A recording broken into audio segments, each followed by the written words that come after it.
everybody. I'll give it a few minutes to let people log on. I want to give an address to John Carpe, my friend John Carpe, who's in charge of the Justice Center for Constitutional Freedoms. I watched a live today, John, by one of your lawyers with Glenn Carrot out of Innisfail, and they had a great talk, John. But the issue of provincial constitutions came up very limited, and that bothered me a little bit. I love the Justice Center of Constitutional Freedoms. Of all lawyer organizations in the fight of freedoms, yours is by far, bar none, the best in Canada. I love you to death, John, but what was put out there didn't go far enough, and I want to get through that to Canadians. This is for you too, John, and maybe you can talk to your lawyers. I've been all over the world.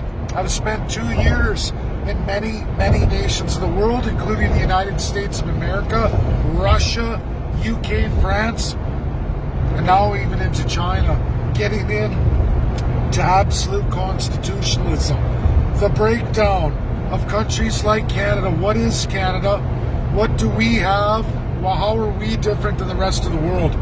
First, Canadians, when you talk civil rights, civil disobedience, health measures, premier restrictions and lockdowns, it's absolutely all rights not enshrined in any provincial constitution whatsoever. There are none in Canada.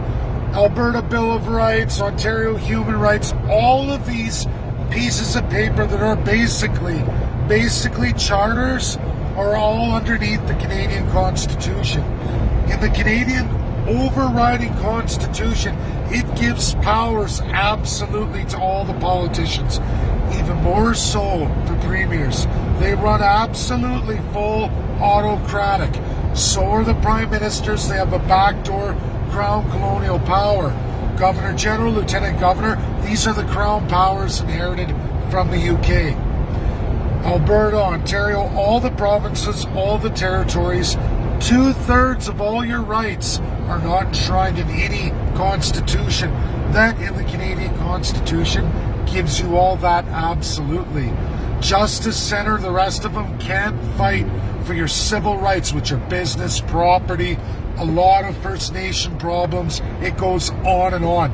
2/3 of every right promised to every Canadian from 1867 is not guaranteed to you because you don't have any constitutions in any province or territory.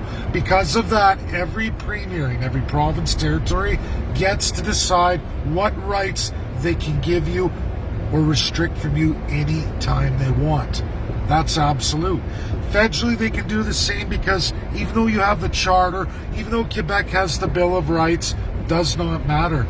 Either way, the federal government can take it away from you anytime they want. This is my address today.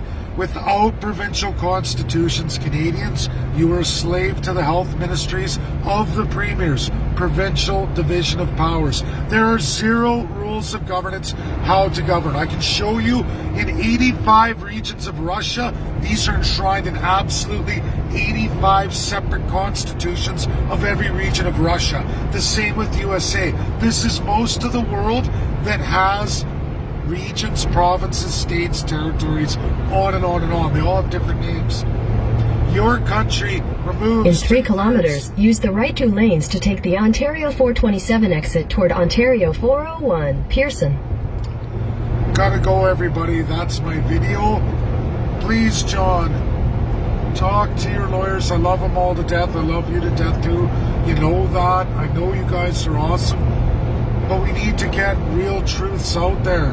And like I said, you guys, we're a constitutional monarchy. What is a monarchy? It is a 900-year-old system that gives king power to all your politicians. That's Canada. That's the colonial embedded crown power of our politicians. Even more for the premiers. That's truth.